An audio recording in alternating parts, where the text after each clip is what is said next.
ஒரு இடி என் தலையில வந்து இறங்கிருக்கு. என்ன சொல்ற? சிந்தாமணி சொல்லி என் வீட்டுக்கு ஒரு சாமியாரம்மா வந்திருந்தாங்க. அந்த அம்மா சொன்ன விஷயத்த கேட்டு என் உடம்பெல்லாம் ஆடி போயிடுச்சு. அப்படி என்ன சொன்னாங்க? அந்த மீனா என் வீட்லயே இருக்கக்கூடாதுன்னு சொல்றாங்க. இத சாமியார் சொன்னாங்களா இல்ல நீ சொல்றியா? இல்ல பார்வதி, அந்த அம்மா தான் சொன்னாங்க. அந்த பூ கட்டுறவ என் வீட்ல இருந்தான்னா நான் பூவும் பொட்டோட இருக்க முடியாதான். என்ன இப்படி பேசுற? உண்மையாதான் சொல்றேன். அவ என் வீட்ல இருந்தா என் தாலி பறி போயிடுன்னு அந்த சாமியாரம்மா தான் சொன்னாங்க. ஐயோ, அப்படியா சொன்னாங்க? இதுக்கு தான் இதெல்லாம் வேண்டான்னு சொன்னேன். மீனாவால உன் தாலிக்கு என்ன ஆக போகுது? முதல்ல நீ இதெல்லாம் நம்பாத. எப்படி நம்பாம இருக்க முடியும்? அவங்க ரொம்ப சக்தி வாய்ந்தவங்க. அவங்க சொல்றதெல்லாம் அப்படியே நடக்குமா? அந்த மீனா என் வீட்ல இருந்தா என் புருஷன் உயிருக்கு ஆபத்துன்னு சொன்னாங்க. விஜயா, நானும் சாமியை நம்புவேன், பூஜையெல்லாம் பண்ணுவேன். ஆனா ஒருத்தங்க வீட்ல இருக்கிறதால இன்னொருத்தங்க உயிருக்கு ஆபத்துன்னு சொல்றத நான் நம்ப மாட்டேன். அதெல்லாம் மூட நம்பிக்கை. என் வீட்லயே எல்லாரும் அப்படிதான் பேசுறாங்க. ஆனா என்னால அதை அப்படி பார்க்க முடியல. அவங்க சொல்லிட்டு போனதுல இருந்தே எனக்கு படபடன்னு இருக்கு. என் தாலி பாக்கியத்தை நான் காப்பாத்திக்கணும். அதுக்கு நீதான் எனக்கு ஒரு உதவி பண்ணணும். நான் என்ன உதவி பண்ணணும்? நீ என் வீட்டுக்கு வந்து அவர்கிட்ட மீனாவை அவங்க வீட்டுக்கு அனுப்ப சொல்லணும்.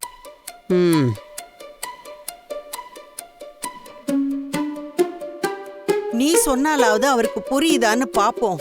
அவர் இதெல்லாம் மூட நம்பிக்கைன்னு சொல்றாரு. அண்ணன் மட்டும் இல்ல, நானும் அதத்தான் சொல்றேன். இது மூட நம்பிக்கை தான். ஏய், நீ ஏன் இதுக்கு முன்னாடி எத்தனை சாமியாரெல்லாம் பாத்திருக்க? அவங்க சொன்னதெல்லாம் நீ பண்ணிருக்கல்ல? ஆமா, பண்ணிருக்கேன். என் பையனும் பேரனும் என் கூட வந்து இருக்கணும்னு எல்லா பூஜையும் பரிகாரமும் பண்ணிருக்கேன். ஆனா அப்படி நடந்துச்சா என்ன? இப்ப சுத்தமா என் பையன் என்கிட்ட பேசுறதே இல்ல. அதுவும் ஒன்னால. சரி, இப்ப எதுக்கு அதெல்லாம் பேசிக்கிட்டு? நாம என்னதான் பூஜை புனஸ்காரம்னு பண்ணாலும் கடவுள் நினைக்கிறது தான் நடக்கும். இது தெரியாத முட்டாளுங்க தான் ஓடி ஓடி பூஜை பண்ணிக்கிட்டு இருப்பாங்க. அது என்னால அப்படியெல்லாம் கண்டுக்காம இருக்க முடியாது பார்வதி. அதானே, உன்ன மாதிரி சில பேர் இதையெல்லாம் நம்பிக்கிட்டு தான் இருக்காங்க. இப்பதான் நான் மூட நம்பிக்கைங்கிறது ரொம்ப தப்பு, அது நம்மள வாழ்க்கையில ஜெயிக்க விடாதுன்னு இப்பதான் படிச்சு முடிச்சேன். நீ என்னடானா இப்படி சொல்ற? என்னால வந்து அண்ணங்கிட்ட நீ சொல்ற மாதிரி எல்லாம் சொல்ல முடியாது விஜயா. இதெல்லாம் நீயும் நம்பாத, உன் நல்லதுக்காகத்தான் சொல்லிட்டு இருக்கேன். நீ என்ன இவ்ளோ சாதாரணமா சொல்லிக்கிட்டு இருக்க? அந்த அம்மா சொன்னதெல்லாம் அப்படியே நடந்திருக்கான். விஜயா, நீ வீணா மனச போட்டு குழப்பிக்கிற. இப்ப மீனா வீட்டை விட்டு போறதால எல்லாம் சரியாயிடும்னு நினைக்கிறியா? அப்படி அந்த சாமியாரம்மா சொன்ன மாதிரி என் வாழ்க்கையில நடந்துட்டா? அப்படியெல்லாம் நடக்காது. யாருடைய வாழ்க்கையும் யாரும் தீர்மானிக்க முடியாது. நீ கடவுளை நம்புறல்ல? ஆமா. அப்போ இந்த மாதிரி சொல்றவங்களை நீ நம்பவே கூடாது. நீ தினமும் கோயிலுக்கு போய் சாமியை வேண்டிக்கோ, வீட்ல பூஜை பண்ணு, எல்லாரும் நல்லா இருக்கணும்னு நினைச்சுக்கோ. அப்படி பண்ணாலே உனக்கு இருக்கிற எல்லா பிரச்சனையும் தீந்துடும். அப்ப நீ வந்து பேச மாட்டல்ல? நீ சொல்ற மாதிரி பேசுறதுக்கு நான் வரமாட்டேன் விஜயா. என்ன மன்னிச்சிரு.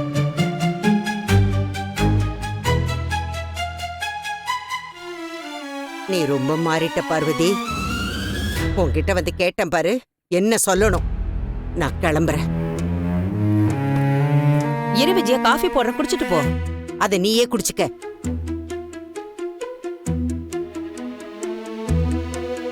விஜயா வந்து நான் கேட்டேன் பாரு, அவங்க நினைக்கிறதெல்லாம் ரொம்ப தப்பு. நீங்க பேசுனதுதான் கரெக்ட். இந்த காலத்துலயும் இதெல்லாம் நம்பிக்கிட்டு இருக்காங்க. இவங்கள மாதிரி ஆளுங்களெல்லாம் அவ்வளவு சீக்கிரம் திருத்த முடியாது பாரு. நீங்க விடுங்க. இல்ல சிவ், நான் விஜயாவை நினைச்சு கவலைப்படல. பாவம் மீனா ரொம்ப நல்ல பொண்ணு. அவ கல்யாணம் பண்ணி வந்ததுல இருந்து விஜயா மீனாவை ஏதாவது காயப்படுத்திக்கிட்டே இருக்கா. ஆனா ஒண்ணு, விஜயாவை அவளுக்கு வரப்போற பிரச்சனைகள்ல இருந்து கடைசியா காப்பாத்த போறது முத்துவும் மீனாவும் தான். அது அவளுக்கு புரியல.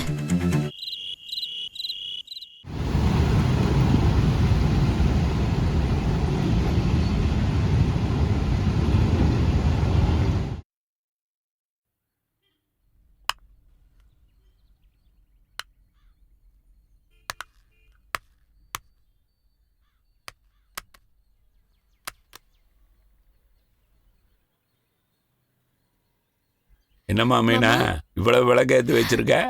கார்த்திகை தீபம் தான் விசேஷம். இன்னைக்கு என்ன விசேஷம்? இல்ல மாமா, பெரியவங்க ஒருத்தவங்க இப்படி இழுப்பண்ணையில விளக்கேத்துனா வீட்ல இருக்கிற பெரியவங்களுக்கு ரொம்ப நல்லதுன்னு சொன்னாங்க. அதான் மாமா. பா, அம்மா மீனா வீட்டை விட்டு போன்னு சொல்லிட்டு இருக்காங்களப்பா. அதுக்கு பரிகாரமா மீனா ஒருத்தவங்களை பார்த்து பேசி இருந்திருக்கிறா. அவங்க தான் இப்பெல்லாம் பண்ண சொல்லியிருக்கிறாங்க. என்னம்மா இதெல்லாம் தேவையில்லாம ஏன் பயப்படுற? ஊருக்குள்ளார நிறைய பேர் இந்த மாதிரி சொல்லிட்டே இருப்பாங்க.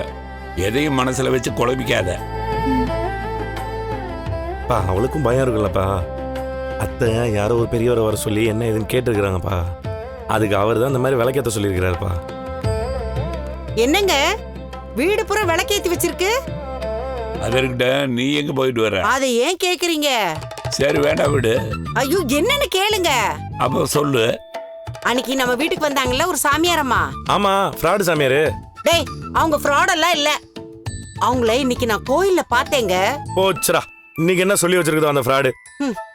ஏய், டேய், நீ சொல்றது மட்டும் தான் கரெக்ட் நினைக்காத. அம்மா, இன்னைக்கு அந்த அம்மா என்னம்மா சொன்னாங்க? அந்த அம்மா சொல்றது எல்லாம் அப்படியே நடக்குதாம். கோயில்ல வந்தவங்க எல்லாரும் அதை தான் சொன்னாங்க. ஒரு பொண்ணுக்கு ஆம்பளை பிள்ளை பிறக்கும்னு சொன்னாங்களாம். அதே மாதிரி ஆம்பளை பிள்ளை பிறந்துருச்சா?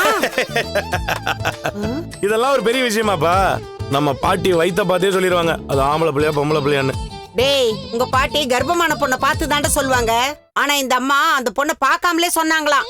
அது பெரிய விஷயம் தானே? அம்மா அதெல்லாம் ஒரு ஃப்ளூக்ல சொல்லுவாங்கம்மா. எப்படியோ ஆண் குழந்தை இல்ல பெண் குழந்தை ரெண்டுத்துல ஒண்ணு தானே பிறக்க போகுது. இது கரெக்ட்.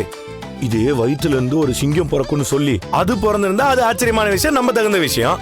டேய், எல்லாமே உனக்கு விளையாட்டு தான்டா. அது ஒருத்தருக்கு மட்டும் இல்ல, அவங்க யார் யாருக்கு என்னெல்லாம் சொன்னாங்களோ அது எல்லாமே நடந்திருக்காம். சரி, அவங்க சொன்ன மாதிரியே நடந்துருக்கிட்டு அதுக்கு என்ன பண்ண சொல்ற? ஏங்க, அதை நினைச்சுதாங்க எனக்கு ரொம்ப பயமா இருக்கு. இவளால உங்க உயிருக்கே ஆபத்துன்னு அவங்க சொல்லிருக்காங்கங்க. ஆமாப்பா, இந்த விஷயத்துல நம்ம கொஞ்சம் கரெக்டா இருக்கணும்பா. ஏதாவது கொஞ்சம் தப்பாச்சுன்னா கூட அப்புறம் சரி பண்ண முடியாது. அந்த அம்மாக்கு ஏதோ கண்டிப்பா ஒரு சக்தி இருக்குப்பா. அப்படி இல்லாமலே அத்தனை பேர் தேடி வராங்க.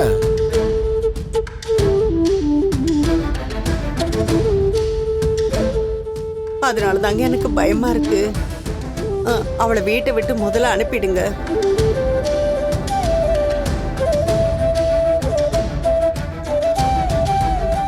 சரி, நீ சொன்ன மாதிரியே அனுப்பிச்சிடுறேன்.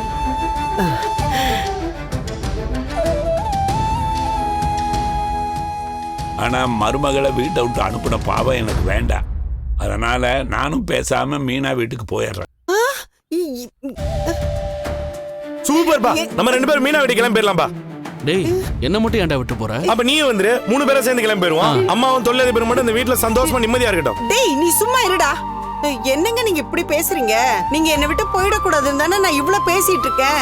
நீங்க என்னடா அவங்க கூடவே போறேன்னு சொல்றீங்க? நீ சொல்றத கேட்டு சமாதானம் ஆகணும். நான் அப்படித்தான் பண்ணணும். அம்மா நீங்க முதல்ல இதெல்லாம் நம்புறத ஸ்டாப் பண்ணுங்க. அப்பாக்கு எதுவும் ஆகாது.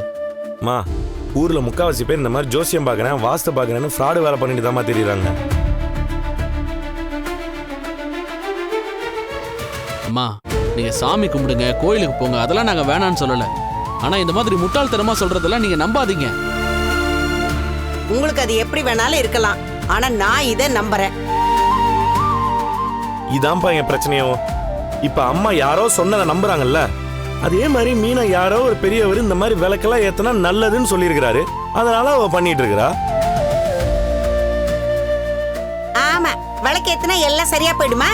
இதெல்லாம் நம்புற மாதிரியா இருக்கு? அது சரி, யாரோ ஒரு அம்மா வந்து மீனா அந்த வீட்டுல இருந்தா அப்பா உயிருக்கு ஆபத்துன்னு சொல்றாங்க, அதை நீங்க நம்புறீங்க. மீனா இதை நம்ப கூடாதா? என்னப்பா நான் சொல்ற கட்டு தானப்பா? உங்களுக்கு எல்லாம் என் கஷ்டம் புரியாதுடா. என் புருஷன் உயிரை விட இவ இந்த வீட்டுல இருக்கிறதா உங்களுக்கு எல்லாம் முக்கியமா போயிடுச்சு. விஜயா, பேசுறத நிறுத்துறியா? சும்மா சொன்னதையே சொல்லிட்டு இருக்காத. தேவையில்லாம மனசை போட்டு குழப்பிட்டு இருக்காத. அதே மாதிரி யார் எதை சொன்னாலும் நம்பாத. இதெல்லாம் நம்மளா யோசிச்ச ஒரு முடிவு பண்ணணும். அப்படி சொல்லுப்பா. அதுக்குதான் நமக்கு 6ஆவதா ஒரு அறிவு கொடுத்துருக்காங்க. அது சில சமயத்தில் நம்ம யாருமே யூஸ் பண்றது இல்ல, படிச்சவன் உட்பட.